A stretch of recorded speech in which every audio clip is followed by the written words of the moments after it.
Hello guys, अगर आप वाकई डेटा एनालिसिस सीखना चाह रहे हो तो आप बेस्ट प्रोजेक्ट पे हो।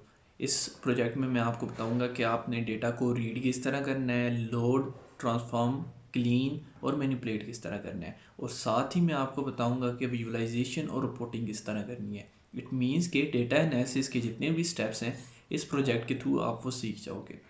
वन मोर थिंग जो कि बहुत ही इंपॉर्टेंट है कि इस प्रोजेक्ट को आपने पूरा करना है। ये नहीं कि आधा प्रोजेक्ट करके आप छोड़ दें। अगर आधा किया, डेटा क्लीनिंग सीख जाएंगे लेकिन विजुअलाइजेशन सीखेंगे नहीं आप। तो इस वजह से आपने प्रोजेक्ट पूरा करना है। और नेक्स्ट थिंग के डिस्क्रिप्शन में लिंक दिया गया है आपको, गूगल ड्राइव का भी और गिटहब का भी। वहाँ से जाके आप डेटा सेट डाउनलोड कर लें। डेटा सेट किस तरह डाउनलोड करना है चलें आपको मैं वो भी बताता हूँ। वीडियो की डिस्क्रिप्शन में आपको गिटहब का लिंक दिया गया होगा, आपने उस पर क्लिक करना है और कुछ इस तरह का इंटरफेस आपके सामने आ जाएगा। ये सोल्यूशन की फ़ाइल है। अगर आप गाइडलाइंस के लिए डाउनलोड करना चाह रहे हो तो आप इसको भी डाउनलोड कर लो। और अगर आप सिर्फ डेटा सेट डाउनलोड करने जा रहे हो, यहाँ पे आपने क्लिक करना है और यहाँ पे आपने अगेन क्लिक करना है तो आपकी फ़ाइल जो है वो डाउनलोड हो जाएगी। ये देखें, फ़ाइल डाउनलोड हो गई है। या फिर अगर आप गूगल ड्राइव से डाउनलोड करना चाह रहे हो, उसका भी लिंक दिया गया होगा। आपने यहाँ पे आना है, सिंपल यहाँ पे आके आपने क्लिक कर लेना है तो फाइल जो है वो डाउनलोड होना स्टार्ट हो जाएगी आपकी। तो ये फ़ाइल भी डाउनलोड हो गई है। दोनों में से जिस तरह आप डाउनलोड करना चाह रहे हो डेटा सेट को तो आप डाउनलोड कर लो और फिर हम स्टार्ट करते हैं डेटा एनालिसिस। स्टार्ट करते हैं इस डेटा सेट पे। जस्ट इमेजिन कि आपने एक प्रोजेक्ट उठाया जिसमें आपने ये क्वेश्चंस के आंसर्स करने हैं, लेकिन क्वेश्चंस तो आपके सामने हैं लेकिन आपको नहीं पता कि इसमें मैरिड इंडिविजुअल्स क्या है, एवरेज बैलेंस क्या है, मार्शल स्टेटस क्या है। तो इट मीन्स कि आपने अभी तक डेटा सेट रीड नहीं किया। इट मीन्स कि आपको नहीं पता कि ये क्या लिखा हुआ है सारा।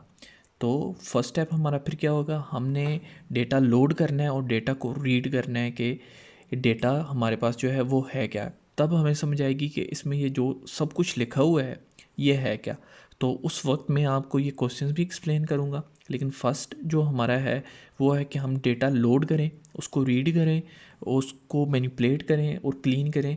देन हम इन क्वेश्चंस को अंडरस्टैंड कर पाएंगे, वरना इट्स अ डिफ़िकल्ट थिंग कि हम ये क्वेश्चन जो हैं वो समझ पाएँ। तो फर्स्ट थिंग फर्स्ट हम क्या करते हैं, हमारे पास ये लाइब्रेरीज़ हैं, हम इनको इंपोर्ट करते हैं।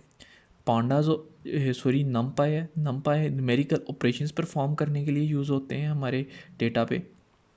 पांडास जो होता है फ़िल्टर करना हो हमारे डेटा फ्रेम को या डेटा क्लीन मैनिपुलेशन करनी होती है तो हम पांडास का यूज़ करते हैं।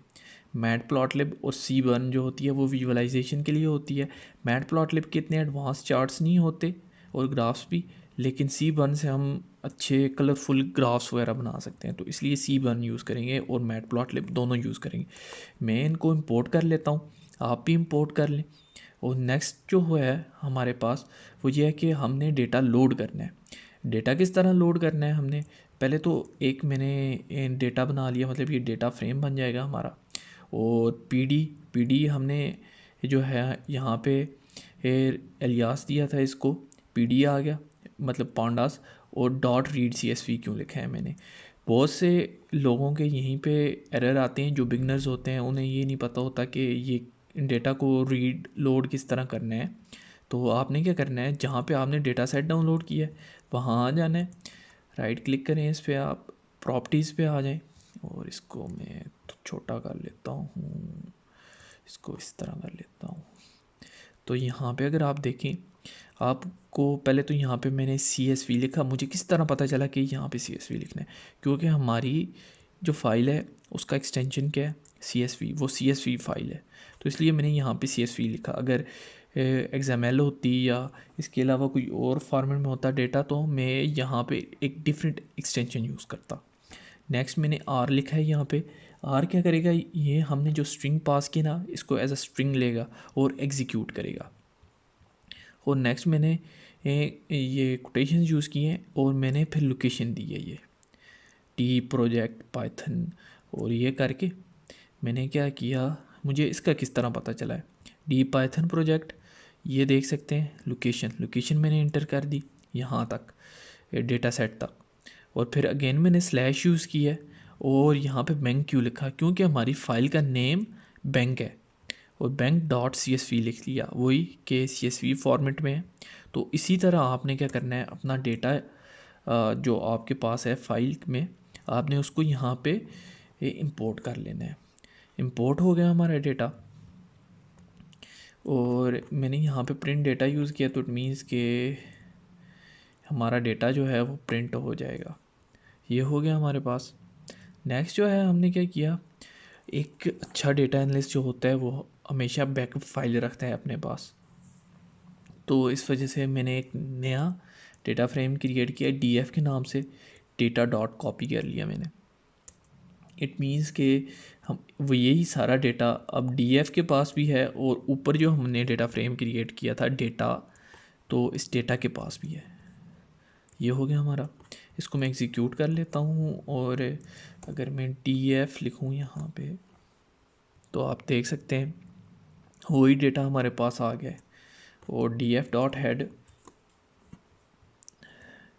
ये इसलिए यूज़ किया जाता है कि टॉप 5 रोज़ जो होती हैं हमारे पास वो आ जाती हैं, हम इजीली अपने डेटा को रीड कर पाते हैं कि डेटा हमारा है क्या। मतलब यहाँ पे आप अगर देखें age, job, marital, education, default, balance, housing loan, इसी तरह जितने भी कॉलम्स हैं वो हमारे पास आ चुके हैं। और ये टॉप 5 है, यहाँ पे आप चेंज भी कर सकते हैं। ये 11 लिख लिया, 11 रोज़ आ गई। इट्स अप टू यू कि आप क्या करना चाह रहे हो। सेम इसी तरह हम यहाँ पे टेल भी यूज़ करते हैं। अगर हमें बॉटम की रोज़ चाहिए तो हमने डेटा रीड कर लिया, यहाँ पे ये बॉटम की रोज़ है। लेकिन अगर आप यहाँ पे देखें, हमने डेटा रीड किया तो हमें यहाँ तक तो समझ आ गई, लेकिन हमें ये नहीं समझ आया पी डेज़ क्या है, पी आउटकम क्या है, वाई क्या है।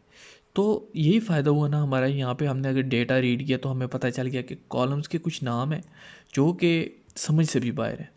अभी मुझे तो पता है ये क्या है, लेकिन आपको नहीं पता, वो भी मैं बताता हूँ फिर इसका क्या करना है। ऐसी सिचुएशन में आपने क्या करना है, इनके नेम्स चेंज करने हैं। और अगर आप किसी प्रोजेक्ट पे काम कर रहे हो, आपको इनका नहीं पता, तो जहाँ से डेटा सेट आ रहा है, किसी क्लाइंट का है या किसी का भी है, तो आपने उनसे कांटेक्ट करना होगा, मुझे बताएं कि ये कॉलम क्या है। और मैं यहाँ पे DF डॉट कॉलम्स लिख लेता हूँ और मुझे इस तरह आ गया। तो ये एक मतलब होती है, आसान रहता है बंदा कि यहाँ से देख लें। तो फर्स्ट ऑफ ऑल हम यहाँ पे क्या करते हैं, यहाँ पे मैंने क्या किया, DF डॉट कॉलम्स, ताकि ये जितने भी कॉलम्स हैं ये यहाँ पे आ जाए हमारे पास, DF डॉट कॉलम्स। और इक्वल्स टू मैंने क्या किया, DF dot columns dot STR dot title. Title क्या करेगा, इनको प्रॉपर फॉर्मेट में दे देगा। एक होता है अपर फॉर्मेट, एक होता है लोअर और एक होता है टाइटल। एक्सेल में वैसे प्रॉपर होता है, यहाँ पे हम टाइटल यूज़ करते हैं ताकि इनका फर्स्ट लेटर जो है वो कैपिटल रहे, बाकी ये जो हैं ये लोअर केस में ही रहे। तो इसके लिए मैंने STR मतलब स्ट्रिंग और टाइटल कन्वर्ट कर दे। तो मैंने सिंपल इस तरह किया, तो आप डिफरेंस देख सकते हैं। एज यहाँ पे जॉब, मार्शल, तो ये भी डेटा क्लीनिंग का ही एक हिस्सा होता है, हमने वो परफॉर्म किया है। नेक्स्ट हम क्या करते हैं, DF डॉट कॉलम्स अगेन मैं लिख लेता हूँ। वैसे जब आप ये सारे ऑपरेशंस परफॉर्म करे होंगे, आपको समझ आ रही होगी कि ये बार बार DF डॉट कॉलम्स क्यों यूज़ करना पड़ता है, क्योंकि डेटा हमारा ऊपर चला गया, क्या मैं इसको इस तरह करता रहूँगा ताकि मैं इसको रीड कर पाऊँ ना कॉलम्स क्या हैं। तो इजी मेरे लिए यही है कि DF डॉट कॉलम्स लिखूँ, सारे कॉलम्स आ जाएं मेरे पास। तो मैंने फिर यहाँ पे क्या किया, DF मतलब पूरा हमारा डेटा फ्रेम यहाँ पे आ गया। तो हमने कहा पूरा डेटा फ्रेम हमारा है, उसके कॉलम्स तो हमने चेंज नहीं करने हैं। रीनेम चेंज के लिए यूज़ होता है हमारा, Ctrl+Z मेरे से क्या हो गया रीनेम के। और रीनेम्स में हमने कॉलम्स असाइन किया कि हमें स्पेसिफिक कॉलम जस्ट चेंज करने हैं, और उसमें फिर मैंने एक डिक्शनरी बना दी। यहाँ तक मैं भी आपको बताता हूँ। In place equals to true को आप रहने दें, अभी इसको मैं कट कर लेता हूँ यहाँ से, Ctrl+X। मार्शल है हमारे पास, इसको मैंने मार्शल स्टेटस में चेंज करना है ताकि मुझे पता चले कि हाँ जी ये मार्शल स्टेटस है, कोई क्रिकेट का कोई खिलाड़ी नहीं है कि उसका नाम मार्शल है।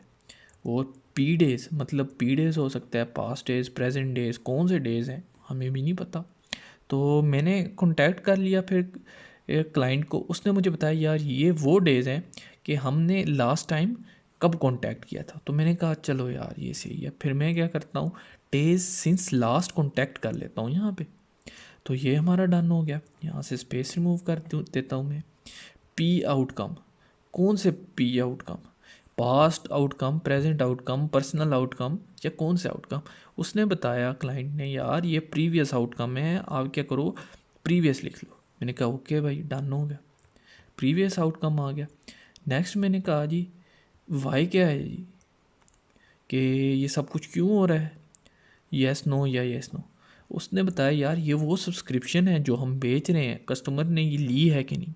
मैंने कहा ओके जी डन हो गया, येस नो है, इट मीन्स कि हाँ जी वाकई कुछ इस तरह का सीन है। यहाँ पे हमें ये पता चल गया, कंट्रोल ये कर दिया मैंने। यहाँ पे देखिए कॉलम्स ये चेंज हो गए हैं ना, marital status, days since last contacted, previous outcome, customer subscription, सब डन हो गया। लेकिन अगर यहाँ पे नया ये देखता हूँ तो डी एफ सिर्फ डी एफ प्रिंट, तो यहाँ पे फिर मार्शल आ रहा है, प्रीवियस आ रहा है, पी आउटकम, ये क्यों। इसको रिमूव करने के लिए क्या करना है, तो इसको रिमूव करने के लिए हम यहाँ पे यूज़ करते हैं in place equals to true, ताकि हमारा डेटा सेट जो है, सॉरी डेटा फ्रेम जो है हमारा, तो उसमें ये मतलब चेंज ही हो जाए। अगर हम आगे भी यूज़ करें तो आगे भी चेंज हुआ हो और यहाँ पे भी चेंज हो जाए। तो in place equals to true कर लिया मैंने, और अब मैं इसको देखता हूँ तो अब ये देखें ये चेंज हो गया है। अब जहाँ पे भी हम इसको यूज़ करेंगे ना, हमें यही मिलेगा जो हमने इसको साइन किया है, कस्टमर सब्सक्रिप्शन, प्रीवियस आउटकम। देखें डेटा की रीडेबिलिटी अब और इंक्रीज़ कर दी हमने। मार्शल स्टेटस आ गया जी, मैरिड है कि नहीं, डेज सिंस लास्ट कॉन्टैक्ट है कि नहीं, ये देखिए previous outcome, customer subscription, best हो गया ना हमारे पास, ये हो गया। और नेक्स्ट हमारे आती है जी, हमने सब कुछ देख लिया जी, मतलब कॉलम्स को सेट कर दिया, उनके मतलब नेम वगैरह सेट कर दिए, सब कुछ यस हो गया हमारा यहाँ पे। तो डी एफ डॉट शेप हमने अब करनी है कि हाँ जी टोटल रोज़ कितनी हैं और टोटल कॉलम कितने हैं। वैसे यहाँ पे भी लिखा हुआ आ रहा था, लेकिन हमने कहा जस्ट हमने ये करना है। और वैसे ये मैं आपको बता दूँ, जब आप इंटरव्यूज़ दे रहे होते हो तो इस तरह की जो कमांड्स होती हैं ना, वही आपसे ज़्यादा पूछी जाती हैं। आप डेटा एनालिसिस के इंटरव्यू में नॉर्मलाइजेशन इस तरह के भी कॉन्सेप्ट्स होते हैं, लेकिन ना स्टार्ट में वो इस तरह की चीज़ें भी ज़रूर पूछते हैं कि इस बंदे को डेटा को रीड करने का आइडिया है कि नहीं, क्योंकि डेटा सेट तो डिफरेंट होते हैं ना। हो सकता है किसी पे क्या ऑपरेशन परफॉर्म हो बाद में, वो एक अलग चीज़ है, लेकिन स्टार्ट में रीड तो करना है ना आपने कि है क्या, तो उसमें ये कमांड्स लाजमी होती हैं। हमें पता चल गया कि रोज़ कितनी है, कॉलम्स कितनी है। नेक्स्ट मैं कहता हूँ यार मुझे ना एक पूरी इन्फॉर्मेशन चाहिए इस डेटा सेट की, डेटा टाइप्स क्या हैं इसकी, कॉलम्स कौन कौन से हैं, फिर उन कॉलम्स की मतलब टोटल डेटा टाइप्स कितनी हैं, एंट्रीज़ कितनी हैं, नल वैल्यूज़ कितनी हैं, मतलब सारी इन्फॉर्मेशन चाहिए। उसके लिए मैं क्या करता हूँ, फिर मैं यूज़ करता हूँ डॉट इन्फो। ये हमारा जो डेटा फ्रेम है ये हमें बहुत कुछ देता है। क्या देता है मैं आपको बताता हूँ। इसने हमें बता दी वही चीज़ कि एंट्रीज़ कितनी है, कॉलम्स कितने हैं। यार 17 कॉलम्स हैं यहाँ पे, हमने अभी तक नहीं गिने थे कि कॉलम कितने हैं। हमें मतलब एक इन्फॉर्मेशन मिल गई अपने डेटा सेट की। और नेक्स्ट हमें ये कहता है यार ये कॉलम्स हैं, ये इनके इंडेक्स हैं। इंडेक्स का भी थोड़ा बता दूंगा आपको, आप कंफ्यूज ना हो जाओ। यहाँ पे हमें ये कह रहे हैं 17 है और यहाँ पे 16 है। वो किस तरह, इंडेक्स हमेशा याद रखना आप यार, 0 से स्टार्ट होता है और 16, तो इट मीन्स कि ये 17 ही है। और नेक्स्ट हमारे पास यहाँ पे नेम वगैरह आ गए। फिर हमें कहता है नॉन नल काउंट। ये क्या चीज़ है, नॉन नल मीन्स कि इसमें मतलब टोटल क्या है 4521, 4521 मीन्स कि इसमें कोई भी नल वैल्यू नहीं है, नॉन नल, नल नहीं है इसमें। अगर यहाँ पे मैं आता जाऊँ, हाँ, टोटल में से इतनी जो वैल्यूज़ हैं वो नॉन नल हैं और बाकी जो है वो नल वैल्यूज़ हैं। फिर अगेन कोई नल वैल्यू वाला हो हमारे पास यहाँ पे, अच्छा दो हैं, दो एक जगह ही हमारे पास, इन दोनों में है नल वैल्यूज़। तो ये बता दिया हमें इसने, इसकी डेटा टाइप आ गई इंट ऑब्जेक्ट फ्लोट, इसको भी हम चेंज करेंगे, इसको भी नहीं रहने देते हैं हम। फिर उसने बताया यार इतनी फ्लोट्स हैं, इतना इंट है और इतने हमारे पास ऑब्जेक्ट्स हैं, ऑब्जेक्ट डेटा टाइप है। ऑब्जेक्ट डेटा टाइप को भी हैंडल करना बताऊंगा आपको इसमें। मेमोरी यूसेज, वैसे मेमोरी सस्ती होती है लेकिन हम इसको भी कम करेंगे, मेमोरी यूसेज को भी कम करेंगे ताकि क्लाइंट हमारा खुश हो जाए हमसे। नेक्स्ट हमें कहते हैं, मैं कहता हूँ यार मुझे कुछ स्टैटिस्टिक्स चाहिए अपने डेटा की, मीन क्या है, स्टैंडर्ड डिविएशन क्या है, क्वांटाइल्स क्या है हमारे पास। तो उसके लिए मैं डिस्क्राइब यूज़ कर लेता हूँ। आपने कोई कमांड भी नहीं छोड़नी, हर चाहे आप इसी डेटा सेट पे कर रहे हो, चाहे कोई भी डेटा सेट है, आपने ये कमांड्स लाजमी करनी है। नेक्स्ट हमारे पास कहता है एज है, बैलेंस है, डे है, ये वो आगे, इसका भी मैं बताता हूँ। अगर आप यहाँ पे गौर करो तो हमारे पास जस्ट कुछ कॉलम्स आए हैं, हमारे पास टोटल 17 कॉलम्स हैं, बाकी क्यों नहीं आए मैं वो भी बताता हूँ आपको। काउंट आ गया जी एज का कि कितनी वैल्यूज़ हैं एज में, इसका मीन भी आ गया, बैलेंस का मीन आ गया, इन सब का मीन आ गया हमारे पास। स्टैंडर्ड डेविएशन आ गई, मिन एज क्या है हमारे पास, सबसे छोटा बंदा कौन सा है हमारे पास, 19 साल का है हमारा। बैलेंस माइनस में भी है, इसका भी आ गया हमारे पास। और भी इसी तरह ये हैं, आप देख लें, ये आ गया हमारे पास 25% आ गया हमारे पास, 55% क्वांटाइल आ गया, 75% क्वांटाइल आ गया हमारे पास। मैक्स क्या है, मैक्सिमम एज क्या है 87। और अगर आप यही सारे इनमें भी देखें ये मौजूद है, कैंपेन 50 है हमारे पास इसी तरह। तो डिस्क्राइब, तो सारे कॉलम्स हमारे पास क्यों नहीं आए यहाँ पे, उसकी वजह ये है कि जब आप सिर्फ df.describe यूज़ करते हो, ये हमारे पास क्वान्टिटेटिव डेटा पे जस्ट ये सारे ऑपरेशंस परफॉर्म करता है, मींस कि न्यूमेरिकल डेटा पे, क्योंकि न्यूमेरिकल डेटा के लिए आप ये सारी चीज़ें कर सकते हो। तो अब मैंने यहाँ पे लिखा है ऑल मैंने इसलिए लिखा है कि हमारा जो क्वालिटेटिव डेटा भी है और क्वान्टिटेटिव डेटा भी है, सब पे डिफरेंट फंक्शंस आप परफॉर्म करके हमें बता दो। ये कहता है ओके जी, डन हो गया। तो इसने यही किया है, फिर सब पे सब फंक्शंस परफॉर्म करनी है, सब कुछ आ गया हमारे पास। लेकिन कुछ चीज़ें हमारे पास ना नहीं भी आई हैं। यूनिक आया हमारे पास, टॉप फ्रीक्वेंसी हमारे पास नहीं आई है। ये क्या चीज़ें हैं ये भी बताता हूँ। यूनिक जॉब्स कितनी है हमारे पास, 12 है। यूनिक मार्शल स्टेटस 3 है। अच्छा, डिवोर्स भी है इसमें, सही हो गया। एजुकेशन भी है, डिफ़ॉल्ट भी है, इसी तरह दूसरे भी हैं। हमारे पास टॉप भी है। टॉप का मतलब ये होता है कि ये समझना आप मोड कि कौन सी वैल्यू जो है वो ज़्यादा रिपीट हुई है। मैनेजमेंट, मैरिड, सेकेंडरी, नो, ये जो हैं ये ज़्यादा रिपीट हुई हैं हमारे डेटा सेट में।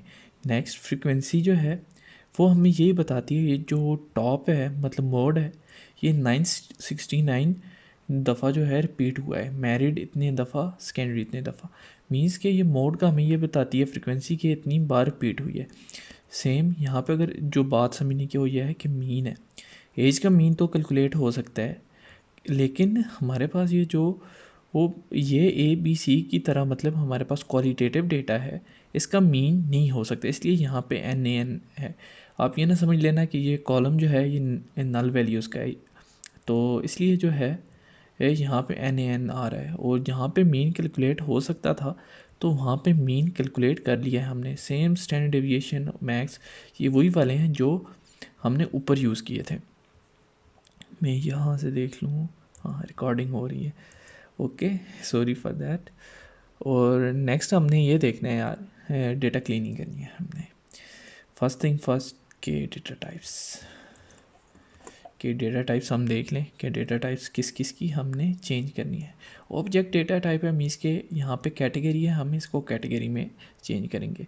ये वैसे ज़्यादातर ऑब्जेक्ट डेटा टाइप को मतलब हम कैटेगरी में ही चेंज करते हैं। मार्शल स्टेटस आ गया हमारे पास, ये ऑब्जेक्ट। एजुकेशन भी आ गया। यहाँ पे मैं काम करता हूँ, मैं आपको इस तरह बताता हूँ, ज़्यादा ठीक रहेगा। df.head। अभी यहाँ पे हमारा जो डेटा सेट है ये देखें, ये कैटेगरी फॉर्म में नहीं है, हर वैल्यू यूनिक है। जॉब जो है ये कैटेगरी में आती है, मार्शल स्टेटस भी कैटेगरी में आता है, एजुकेशन भी आती है, डिफ़ॉल्ट नहीं आता, बैलेंस नहीं आता, हाउसिंग। इसी तरह हमारे पास मल्टीपल कॉलम्स हैं जो कि इन कैटेगरीज़ में आते हैं। तो हम इसको कैटेगरी में चेंज करेंगे। बाकी अगर डे को हम देखें, month, duration, campaigns, previous outcomes, हाँ सब सही है बाकी। तो ये हो गया हमारे पास। तो फर्स्ट जो थी जॉब, यहाँ पे DF जॉब आ गया, मतलब हम जॉब को टारगेट कर रहे हैं। तो यहाँ पे हमने DF जॉब लिख लिया कि हमारा जॉब वाला जो कॉलम है डेटा फ्रेम का वो आए और उसकी डेटा टाइप चेंज होके कैटेगरी में चेंज हो जाए। अगेन हमने कहा कि इसी तरह एजुकेशन के लिए एज टाइप किया, डेटा टाइप मतलब कैटेगरी में चेंज हो जाए। ये जितने भी कॉलम्स हैं, default, housing, loan, contact, month, previous outcome, customer subscriptions, इसके लिए हमने यही किया है यार कि इनकी डेटा टाइप चेंज हो जाए और कैटेगरी में चली जाए। इसको मैंने रन कर दिया। तो अगर अब मैं यहाँ पे देखूँ तो आप देख सकते हो यार कि ये डेटा टाइप्स हमारी चेंज हो चुकी हैं। जॉब कैटेगरी में आ गई, मार्शल स्टेटस वगैरह भी कैटेगरी में आ चुका है। नेक्स्ट में क्या कहता हूँ कि टोटल यूनिक वैल्यूज़ आ जाए हमारे पास। तो एन यूनिक मैंने यहाँ पे इसलिए यूज़ किया है कि मैं देखना चाह रहा था कि एज में कितनी यूनिक वैल्यूज़ हैं, जॉब में कितनी है, और मार्शल स्टेटस में जो कैटेगरीज़ हैं वो कितनी यूनिक है, एजुकेशन में कितनी यूनिक है कैटेगरीज। तो इसी तरह मैंने अपने सारे डेटा फ्रेम की ये चीज़ें चेक कर ली हैं। और नेक्स्ट मैं देखता हूँ कि अगर डुप्लीकेट्स हैं हमारे डेटा सेट में, डेटा फ्रेम में, तो वो प्रिंट होके आ जाए। डुप्लीकेटेड यूज़ किया मैंने इसके लिए, डेटा फ्रेम डॉट डुप्लीकेटेड और राउंड ब्रैकेट्स। तो ये हमारे लिए क्या करेगा कि डुप्लीकेट्स दे देगा। ओके, मैं यहीं पे डॉट सम लिखने लगा था। मैंने सोचा कि जो कोड लिखा था मैंने, तो यहाँ पे डॉट सम नहीं लिखा हुआ मैंने। तो ये फॉल्स इट मीन्स कि यहाँ पे डुप्लीकेट वैल्यूज़ नहीं है।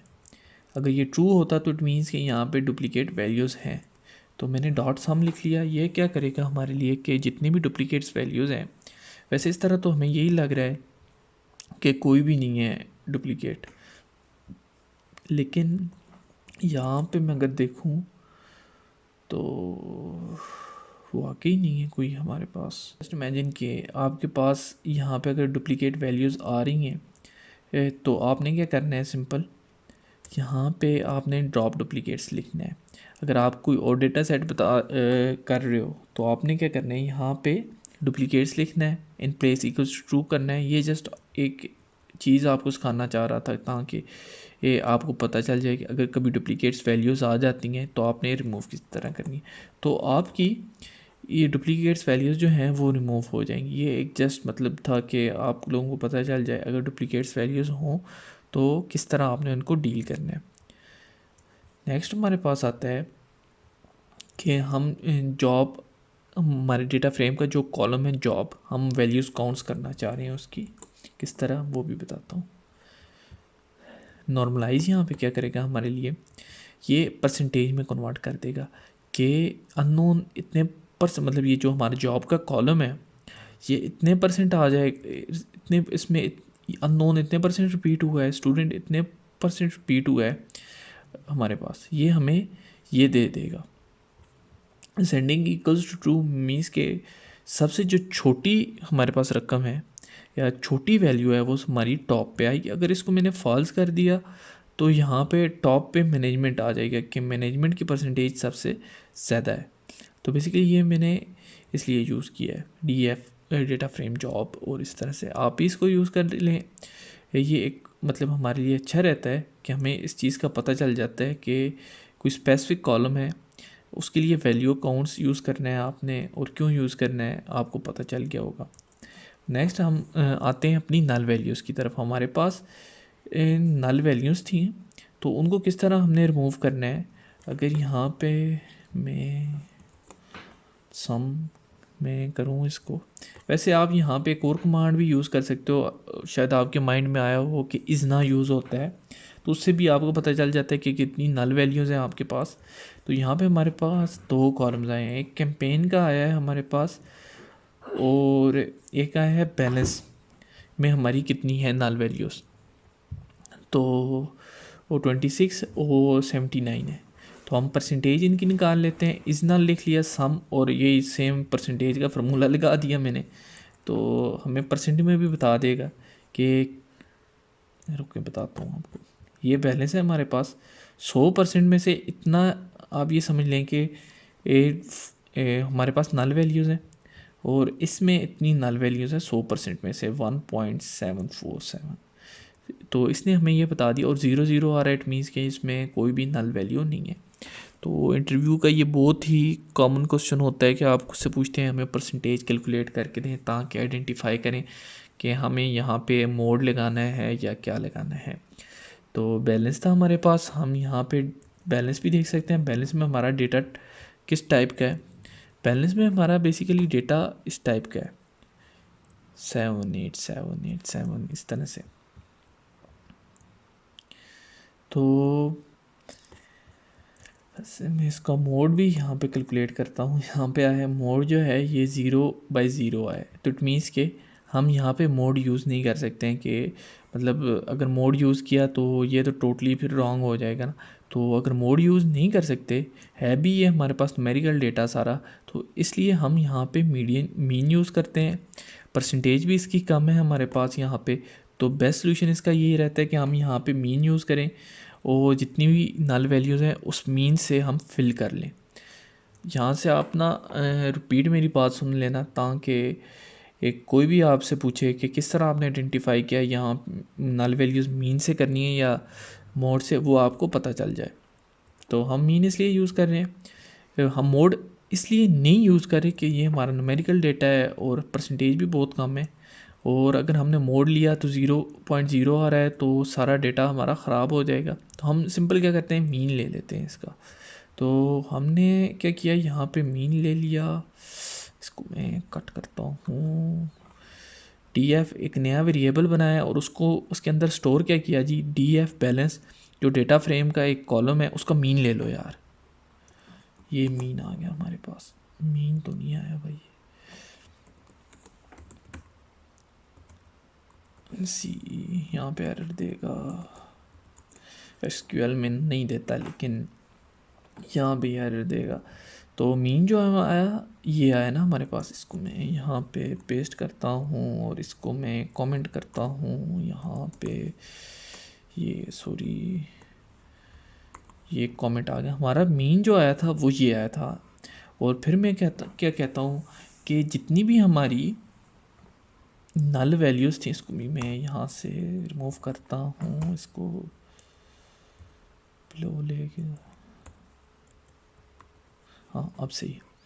तो मैंने क्या किया यहाँ पे एक मतलब ये कह लें आपके यहाँ पे df बैलेंस को मैं साइन कर रहा हूँ ये सब कुछ कि हमारे मतलब जितने भी हैं df बैलेंस में नल वैल्यूज़, तो उन पे ये वाला ऑपरेशन परफॉर्म हो। तो ये करेगा कि यहाँ पे जितनी भी नल वैल्यूज़ हैं उनमें एक ये वाली वैल्यू दे देगा। किस तरह देगा वो भी बताता हूँ। यहाँ पे पहले आप इसको रहने दें, ये क्या चीज़ है, फिलना हम क्यों यूज़ करते हैं, फिलना हम इसलिए यूज़ करते हैं कि किसी भी कॉलम में नल वैल्यूज़ हैं, हमें उनको रिप्लेस करना है किसी स्पेसिफिक वैल्यू से, हम फिलना यूज़ करते हैं, ये फिल कर देता है।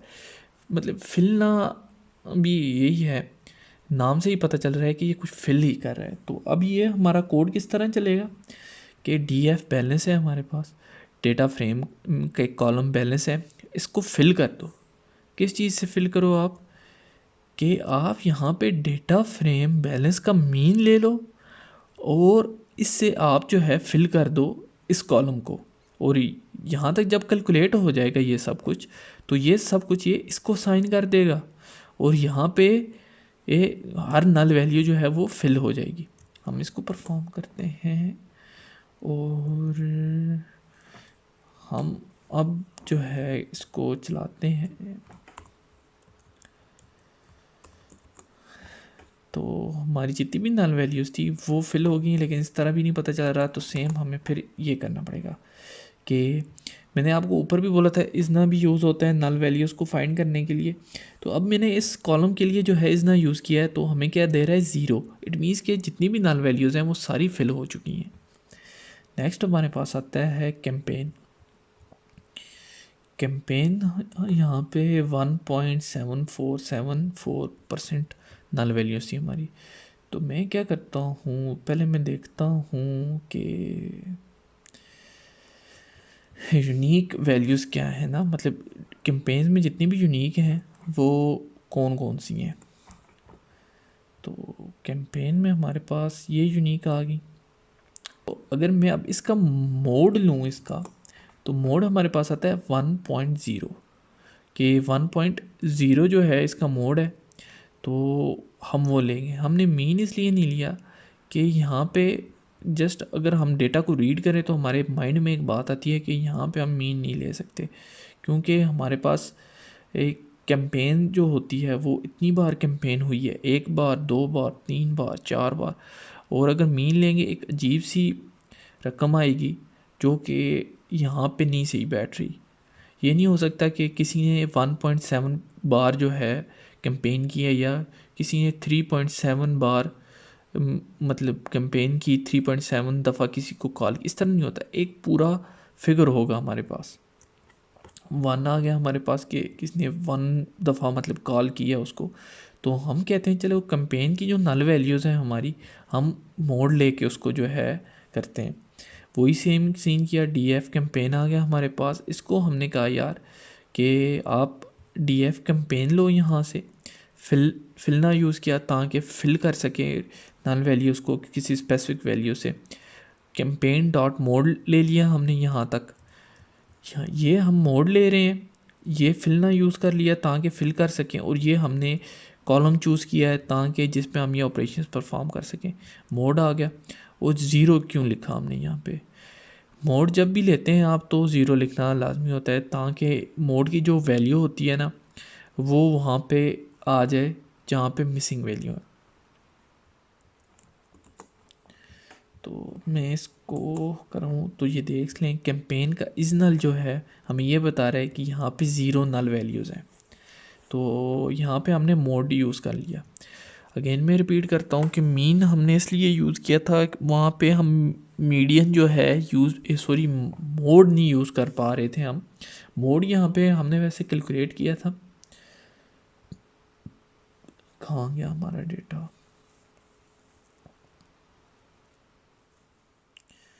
हाँ, मोड जब हमने बैलेंस के लिए कैलकुलेट किया ये तो 0.0 आ गया। तो हमने कहा ये तो नहीं हो सकता, ये हमारा सारा डेटा गंदा कर देगा। तो हमने फिर मीन ले लिया।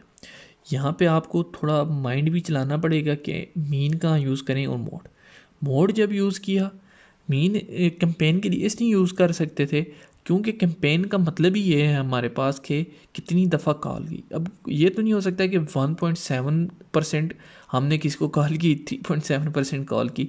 तो यहाँ पे हमारा यही था कि हम मोड ले लें कि ज़्यादा रिपीटेड वैल्यू कितनी है, तो वही हम रख लेते हैं कि हाँ जी इतनी दफ़ा शायद इस बंदे को कॉल की हो।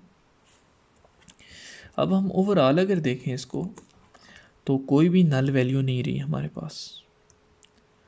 और अगर डॉट इन्फो करें अगेन तो यहाँ पे अगर आप देख लो कोई भी नल वैल्यू नहीं है हमारे पास। डेटा टाइप्स हमारी सेट हो गई हैं, मेमोरी यूसेज भी हमने कम कर लिया, क्लाइंट हमारा खुश हो गया।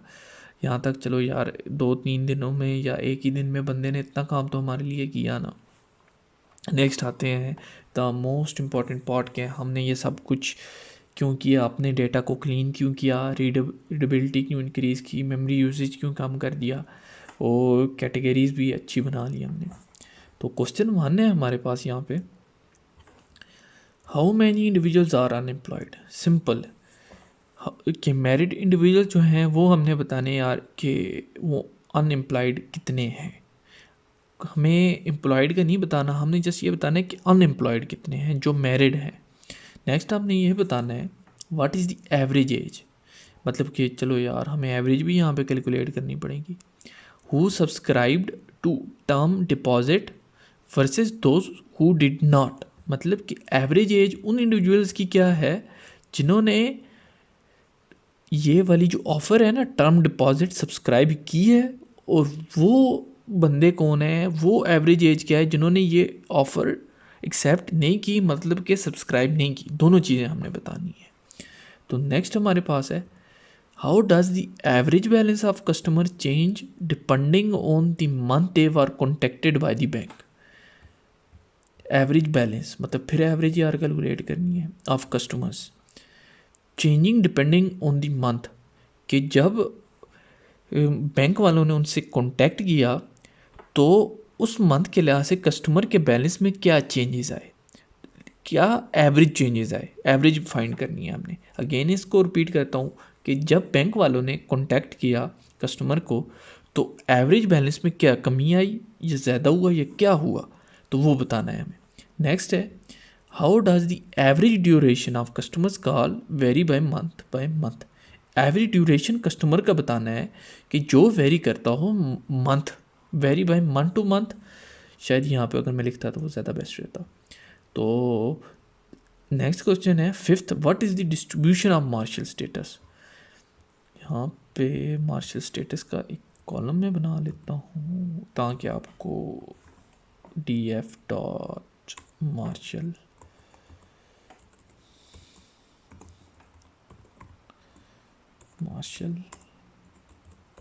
स्टेटस डॉट यूनिक, शायद कॉलम का नाम गलत मैंने लिख लिया है, df डॉट कॉलम्स।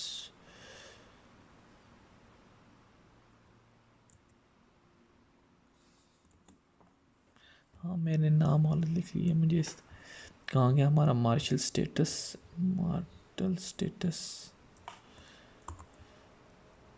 ये थोड़ी गड़बड़ होगी मुझसे तो। हाँ ओके हमारे पास आ गया। तो यहाँ पे हमारे पास आ रहा है सिंगल भी आ रहा है हमारे पास, मैरिड भी है, मैरिड भी है, सिंगल भी और डिवोर्स भी है। चलिए अब बताता हूँ फिफ्थ क्वेश्चन क्या है हमारे पास, कि हमें डिस्ट्रीब्यूशन बतानी है कि जो मैरिड हैं, सिंगल है, डिवोर्स हैं, जिनके ये हो चुके हैं, कि उनका एजुकेशन लेवल क्या है। मतलब एजुकेशन लेवल के लिहाज से हमें बताना है कि मैरिड है, सिंगल है, डिवोर्स है, या मैरिड सिंगल डिवोर्स है तो उसका एजुकेशन लेवल क्या है। तो बेसिकली हमने ये चीज़ें बतानी है। तो ये df डॉट कॉलम्स और यूनिक वगैरह तो मैंने बाद में यूज़ किया है। तो नेक्स्ट हम आगे चलते हैं फिर विजुअलाइजेशन की तरफ।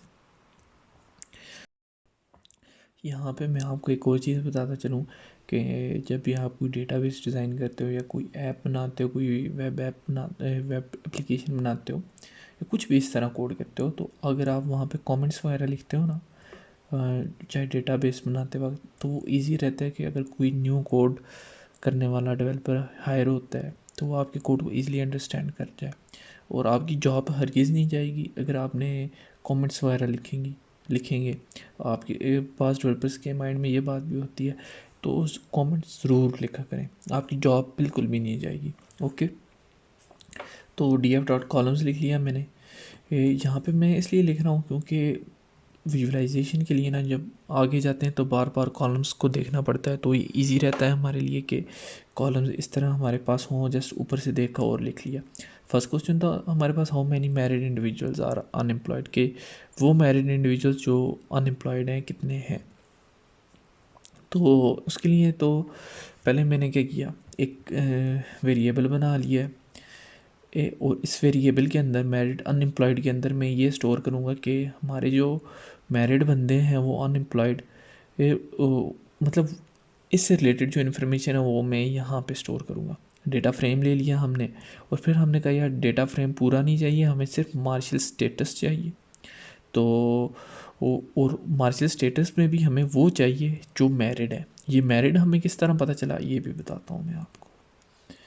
ये मैंने क्या किया, मैंने लिखा यार df क्या है ये हमारे पास, marital status, where is marital status. मैंने यहाँ से इसको कॉपी कर लिया, कॉपी करके कंट्रोल V प्रेस कर लिया, ये आ गया।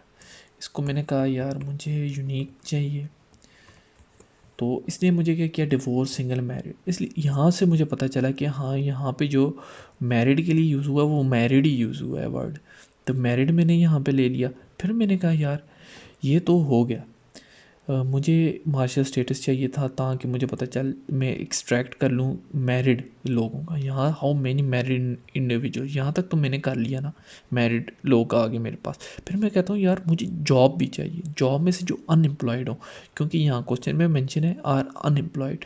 तो यहाँ पे मैंने फिर अनएम्प्लॉयड लिख लिया कि मुझे जॉब में से, जॉब कॉलम में से सिर्फ अनएम्प्लॉयड चाहिए, और उसको मैंने एक्सट्रैक्ट करके यहाँ से मैरिड और अनएम्प्लॉयड ये जो है ना, मैंने इसको साइन कर दी। मैंने कहा ये ऐसे ही हो, मतलब डेटा फिल्टर कर लिया मैंने। फिर मुझे अब इसका काउंट चाहिए। काउंट के लिए मैंने क्या किया, काउंट मैरिड अनएम्प्लॉयड, तो नया वेरिएबल बनाया और फिर मैंने इसका काउंट ले लिया। डॉट शेप वैसे काउंट के लिए यूज़ हुआ है यहाँ पे, ये कर लिया। यहाँ तक ये सीन हो गया। फिर मैंने यार चेक भी करना है number of married unemployed individuals, count इनका, तो मैंने प्रिंट के थ्रू ये भी चेक कर लिया कि 75 जो बंदे हैं वो ऐसे हैं जो मैरिड भी हैं और अनएम्प्लॉयड भी हैं। 75 आ गया। तो मैंने कहा चलो ये तो इस तरह मैंने कैलकुलेट कर लिया।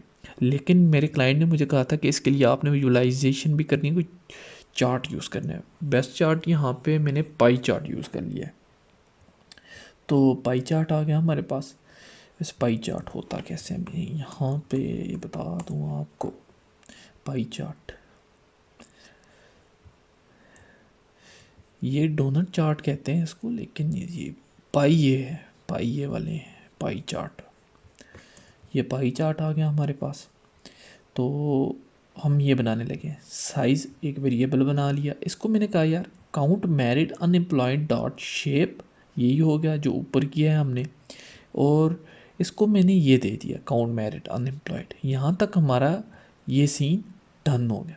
फिर मैंने कहा PLT डॉट पाई कि यहाँ पे हमने पाई चार्ट बनाना है, तो पाई मतलब पाई चार्ट को बनाने के लिए यहाँ पे यूज़ होता है।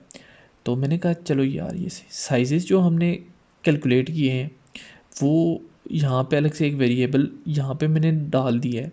वैसे यहाँ पे डेटा होता है तो हमने जस्ट अलग से वेरिएबल बनाया था, तो वो साइजेस हमने यहाँ पे लिख लिए। लेबल्स को शॉर्टकट किया मैंने यार, सीधी सी बात है।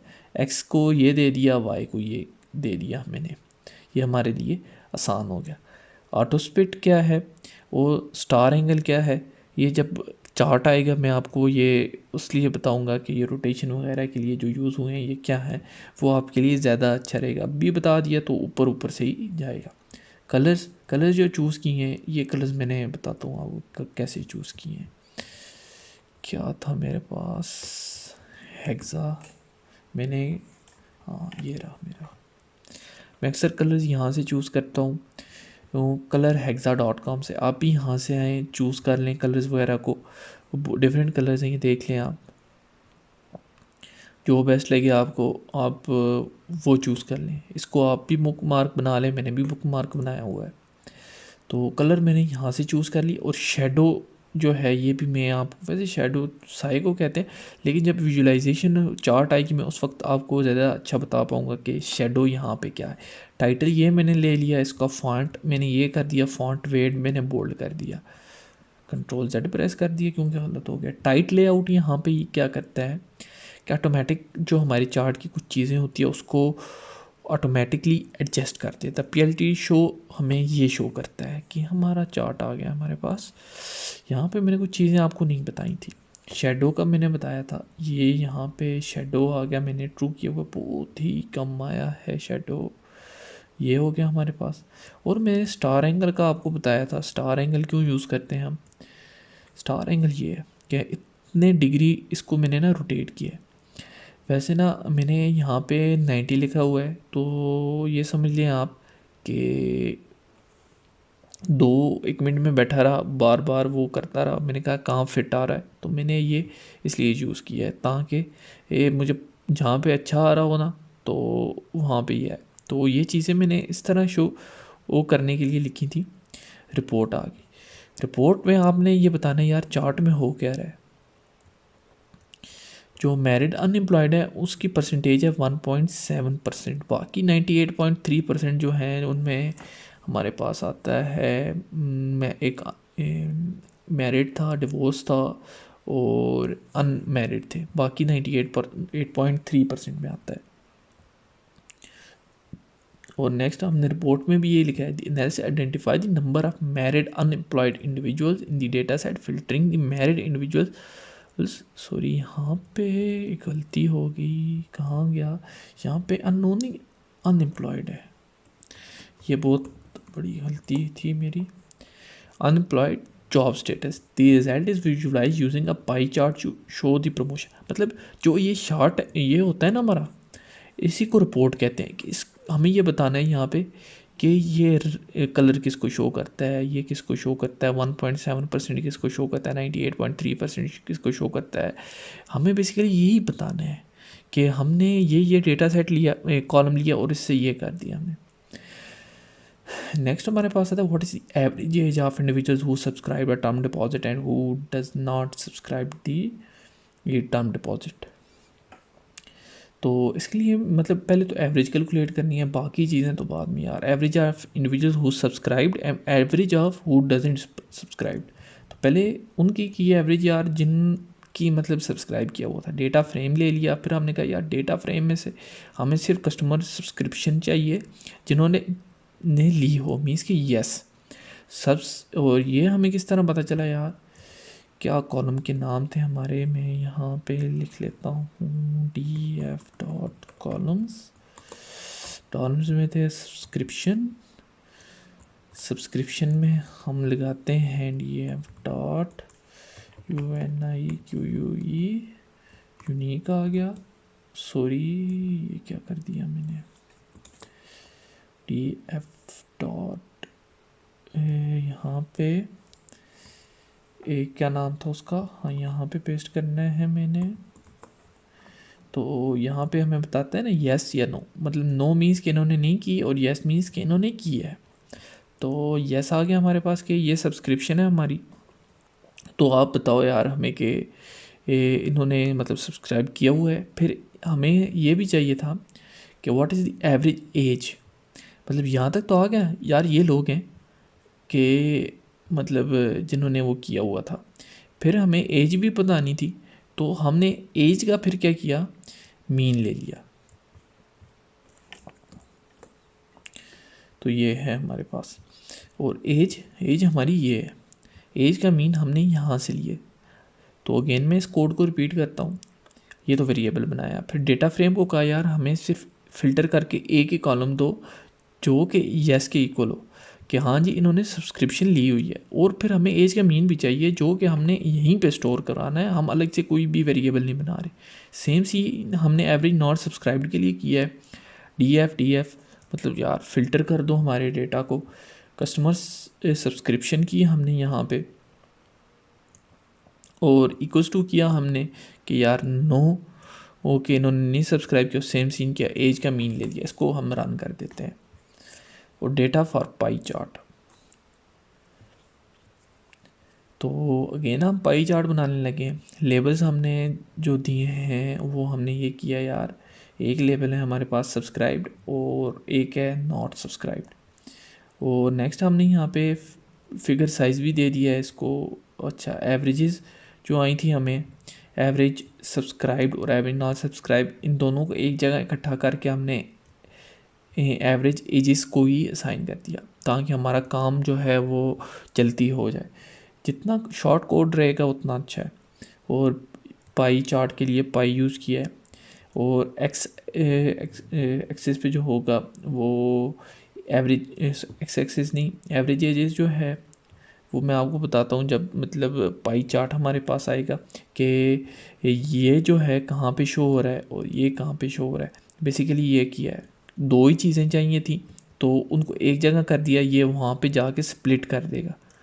तो लेबल्स दे दिए, labels equals to labels, rotation दे दी इसको, कलर दे दिए, टाइटल दे दिया, राइट लेआउट कर दिया। देखिएगा एवरेज एजेस ने क्या किया है, नॉट सब्सक्राइब्ड और सब्सक्राइब्ड। तो एवरेज एजेस थी हमारे पास ये। तो लेबल्स हमने क्या दिए थे, सब्सक्राइब्ड और सब्सक्राइब्ड। सब्सक्राइब्ड हमारे पास ये है, ये जो हमने एवरेज एजेस में लिखा है ना, एवरेज एज सब्सक्राइब्ड। और नॉट सब्सक्राइब्ड हमारे पास ये एवरेज एज नॉट सब्सक्राइब्ड। तो बेसिकली हुआ ये है यहाँ पे। और कलर्स वगैरह जो दिए थे हमारे पास वो भी आ गए हैं, सब्सक्राइब्ड और not subscribed. The analysis report पढ़ें। The analysis compares average age of individuals who subscribed and those who did not subscribe the term deposit using a pie chart. अगर आप ये सारी रिपोर्ट पढ़ें, ये जो चार्ट है ना हमारे पास सब कुछ यही है। नेक्स्ट हमारे पास आता है how does the average balance of customers change depending on the month they are contacted by the bank. तो यहाँ पे हम ग्रुप यूज़ कर रहे हैं क्योंकि हमारे पास दो चीज़ों का एक साथ मीन लेना है, सॉरी बैलेंस का मीन लेना है हमने और उसको ग्रुप बाय करना है मंथ के साथ। तो हम ग्रुप बाय यूज़ कर रहे हैं। सेम ये सब कुछ जो है हमारा यहाँ पे स्टोर होगा। तो इसको कंट्रोल इंटर करते हैं हम, कंट्रोल सी पहले प्रेस कर लें हम और इसको प्रिंट करवा दें हम। हाँ अब सही है।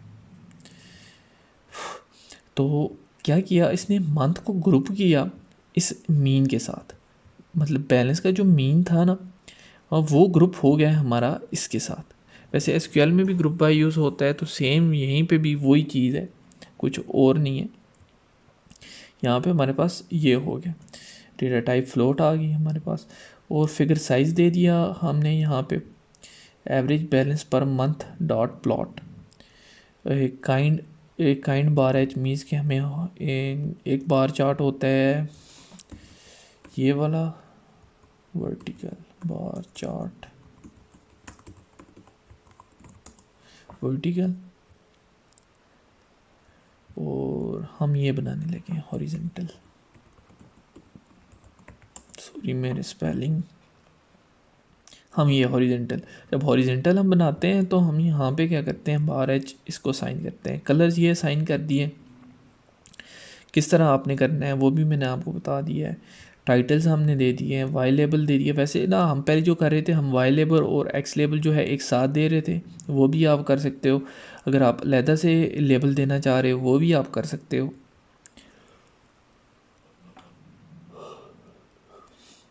और next PLT dot tight layout और शो कर दिया हमने, और ये हमारे पास हॉरिजेंटल बार चार्ट आ चुका है। अगर रिपोर्ट पढ़ें, रिपोर्ट में भी यही कह रहा है, shows that average balance vary across different contact month using a horizontal bar chart, the chart views fluctuation average balance throughout the months.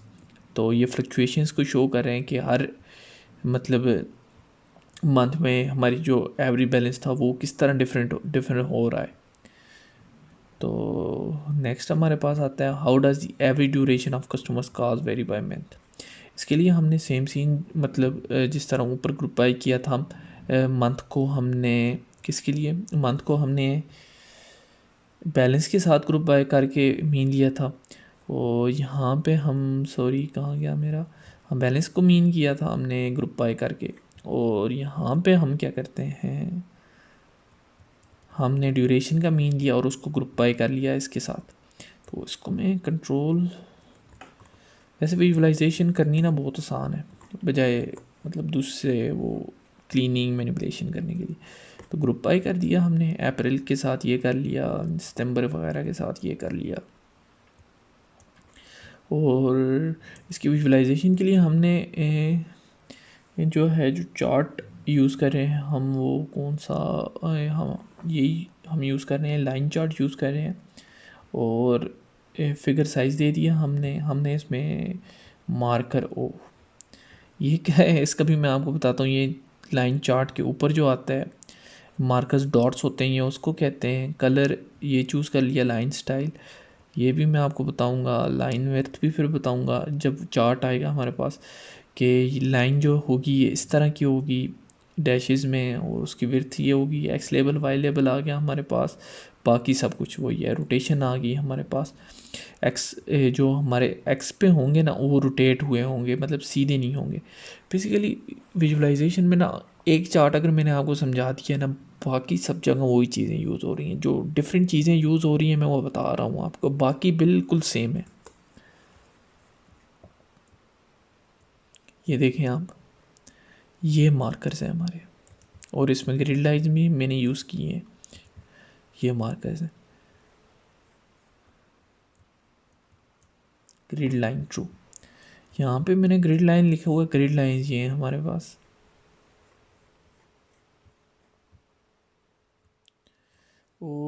ये जो डैशेस हैं हमारी ना, ये मैंने डैशेस यूज़ किए हैं, लेकिन यहाँ पे मैंने इसकी लाइन विड्थ ज़्यादा की हुई है ना, तो इस वजह से ये इस तरह शो कर रही है आपको।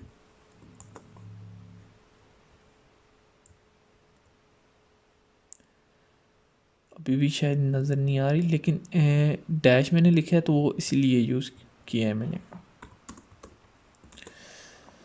Sorry, invalid syntax.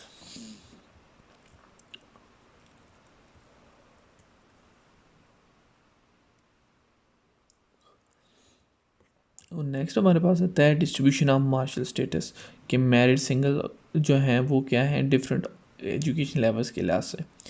तो हमने यहाँ पे एक प्राइवेट टेबल बनाया है बेसिकली। मैं अगर सिंपल ये कहूँ किस तरह बनाया वो भी बताता हूँ। पहले तो ये कि एक वेरिएबल है, ये सब कुछ इसमें स्टोर होगा। फिर ग्रुप बाय हमने इसको किसके साथ किया है, हमने एजुकेशन और मार्शल स्टेटस को इकट्ठा कर दिया है कि ये पहले डॉट साइज़ को इसको मैं रहने देता हूँ, इसको रन करता हूँ, एक और बनाता हूँ बिलो। ये मैं आपको पहले बता दूँ, उसके बाद नेक्स्ट कोड रन करता हूँ ताकि आप इजी रहें। ओके, ये आ नहीं रहा है यहाँ पे, लेकिन मैं जो आपको बताना चाह रहा था वो नहीं हुआ। हमने ना इनको ग्रुप बाय इकट्ठा कर दिया है, यही समझ लें आप। और फिर मैंने क्या किया है, मैंने इसका काउंट ले लिया है कि जो मैक्सिमम मतलब होगा ना, तो उसका काउंट ले लिया है यहाँ पे। और अनस्टैक क्या करता है यहाँ पे, ये इसको बेसिकली एक पाइवेट टेबल में कन्वर्ट कर लेगा, जिस तरह एक्सेल का होता है पाइवेट टेबल। और जहाँ पे मिसिंग वैल्यूज़ होंगी वहाँ पे ये ज़ीरो करेगा। तो बेसिकली हुआ ये है, एजुकेशन है ये और मार्शल स्टेटस है ये। देखें, ये दो कॉलम्स ग्रुप हो गए। और फिर मार्शल स्टेटस में जो डिवोर्स मैरिड सिंगल है ना, तो उनमें कितने लोग आ रहे हैं, 79 270 150 74। तो ये हमारे पास आ गया कि मतलब प्राइवेट टेबल की सूरत में आ रहा है हमारे पास। प्राइमरी में इतने, सेकेंडरी, टेरिटरी और अननोन इतने हैं हमारे पास। बेसिकली हुआ ये। तो इसको हम स्टैक बार चार्ट से ही फिर शो कर सकते हैं। प्राइवेट टेबल्स जब भी आप बनाते हैं उसको हम स्टैक बार चार्ट से ही शो करते हैं। और सेम सीन वही हुआ, हमने बार ले लिया कि हॉरिजेंटल ना हो, स्टैक ट्रू कर लिया, कलर्स ये ले लिए, फिगर साइज़ ये हो गया, title x label y label ये हो गया। और यहाँ पे फिगर सेव अगर आप करना चाह रहे हो तो आप ये लिखते हो, लेकिन मैं इसको रिमूव कर देता हूँ। टाइट लेआउट कर लिया और PLT डॉट शो, और ये हमारे पास आ गया है स्टैक बार चार्ट। यहाँ पे लेजेंड्स आ गए हैं हमारे ऑटोमेटिकली। वैसे मैंने लेजेंड्स कहीं पे भी यूज़ नहीं किए हैं, यहाँ पे ऑटोमेटिकली आ गए हैं। यहाँ पे stack dot colour title font size, हाँ ओके डन हो गया, ऑटोमेटिकली आ गए हैं टाइट लेआउट के थ्रू। आई होप कि आपको समझ आ गई होगी। अगर आपका कोई भी क्वेश्चन होता है कमेंट में ज़रूर पूछें, और सब्सक्राइब करना ना भूलिएगा।